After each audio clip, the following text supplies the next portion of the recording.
मन बस आवे नानक जय पूर्ण कृपा हुई। यह उसी महिला ने स्वयं बताया कि 1 महीना पाठ करने पर अरदास करने के पश्चात पता नहीं क्या वृत्ति बन गई कि अंतर मन में ऐसे नजर आने लग पड़ा कि जैसे किसी ने अंडा पकड़ा है उबला तो उस अंडे को कीड़े चिपके हुए हैं। अंतर मन में ऐसे नक्शा बन गया जो मन कहता था किसी के हाथ से छीन कर खा लूं। अब ध्यान भी आए तो अंडे से कीड़े नजर आते थे। अब ख्याल भी आए कि छीन कर क्या खाऊं अंडा, अपितु उल्टी आने को करती थी कि अंडे से कीड़े चिपके हैं। अर्थात उसकी कृपा से ही मन नियंत्रण में आता है। एक बात याद रखना, जब हम वाणी का नित्य नियम बढ़ाकर गुरु साहिब जी के चरणों में प्रार्थना करते हैं तो वह स्वयं हमारी बाजू पकड़ता है। उसकी ड्यूटी लग जाती है हमारे भीतर पैदा हुए अवगुण को, दुर्मति को, विकार को, वासना को दूर करने की। जैसे वाणी की भी पंक्तियां हैं, वह पकड़ कड लीने अपने ग्रह अंधकूप ते माया। सिर्फ आवश्यकता है उसकी शरण में आने की, उसका बनने की, उसके चरणों में विनम्र होकर विनती करने की। यह सुखमणि साहिब जी की 7वीं विशेषता जो आप जी के साथ गुरु जी की कृपा से दास व्यक्त कर रहा है।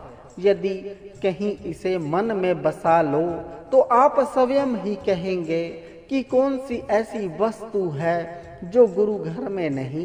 कोई काम वासना तेरे नियंत्रण में नहीं, कोई विकार तेरे नियंत्रण में नहीं, कोई अहंकार, लोभ, क्रोध, कोई भी अवगुण हो, अपने अवगुण के प्रति नियम बढ़ा दो। गुरु ड्यूटी लेता है तेरे उस अवगुण को दूर करने की। एक सुमति मिली थी बाबा ईशर सिंह जी कलेरा वाले महापुरुषों से। महापुरुष बैठे थे। कोई गांव का सरपंच दर्शन करने के लिए आया। साथ 4-5 शरीर और भी थे। दर्शन किए और बैठ गए।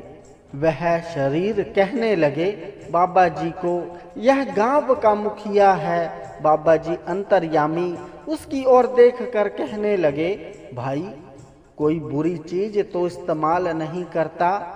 वह आगे से कहता, यदि सच बताऊं तो मैं शराब पीता हूँ। बाबा जी उसके सच बोलने पर बड़ा खुश हुए। कहने लगे, शाबाश, तेरे सच बोलने पर कुर्बान जाएं। अपने अवगुण को सबके सामने नग्न कर दिया है। तू असली मर्द है।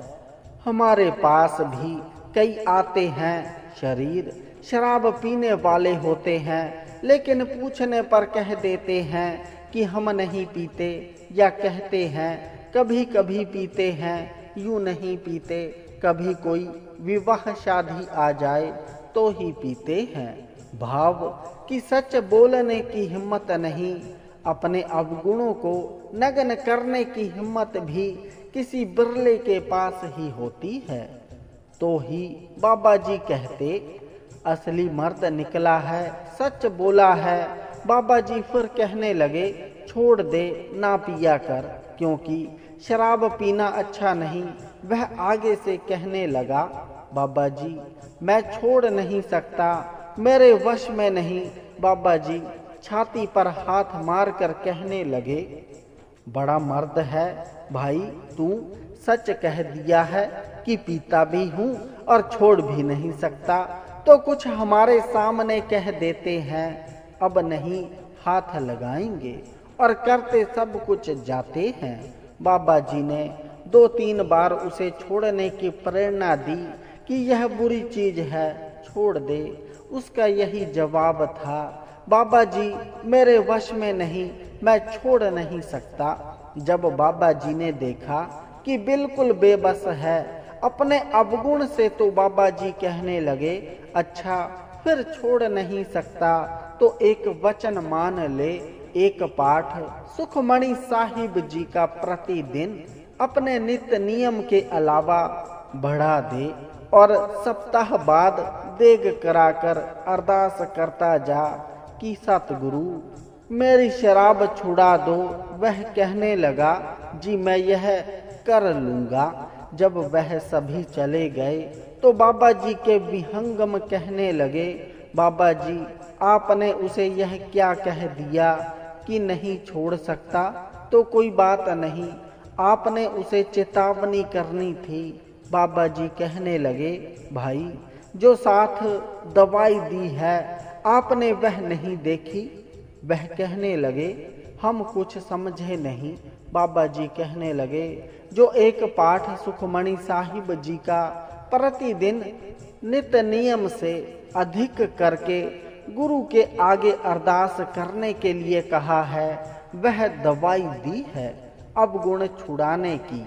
बाबा जी कहने लगे, जब एक पाठ सुखमणि साहिब जी का नित्य अपने अवगुण के प्रति करेगा और विनती करेगा सतगुरु जी के चरणों में कि मुझसे यह शराब नहीं छूटती, तू छुड़ा दे, गुरु की ड्यूटी लग जाएगी उसकी शराब छुड़ाने की। गुरु स्वयं विधि बनाएगा कि इसके जीवन में से यह अवगुण कैसे निकालना है।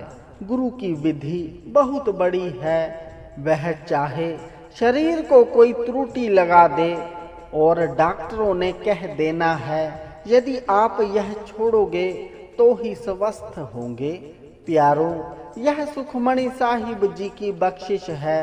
कोई भी अवगुण हो जिसे आप छोड़ना चाहते हो लेकिन विवश हो, छोड़ ना सको, छोड़ना आपके वश में ना हो, हाथ पर हाथ रखकर ना बैठ जाना। अपने उस अवगुण के प्रति सुखमणि साहिब जी का नियम बढ़ाकर गुरु जी के चरणों में अरदास करो। सतगुरु अवश्य कृपा करेंगे उस अवगुण को आपके जीवन में से निकालने की। अवश्य कोई ना कोई विधि बताएंगे। यह सातवीं विशेषता, यदि आप जी कोई अवगुण छोड़ना चाहते हो पर वश में नहीं, छोड़ा नहीं जा रहा, आप जी श्री सुखमणि साहिब जी की वाणी का नियम बढ़ा लो।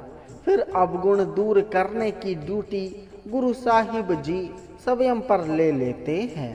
इस वाणी की कमाल की बख्शिश को पढ़कर हमारी खुराक श्री सुखमणि साहिब जी बन जाए तो हमारा यह प्रयास सफल होगा।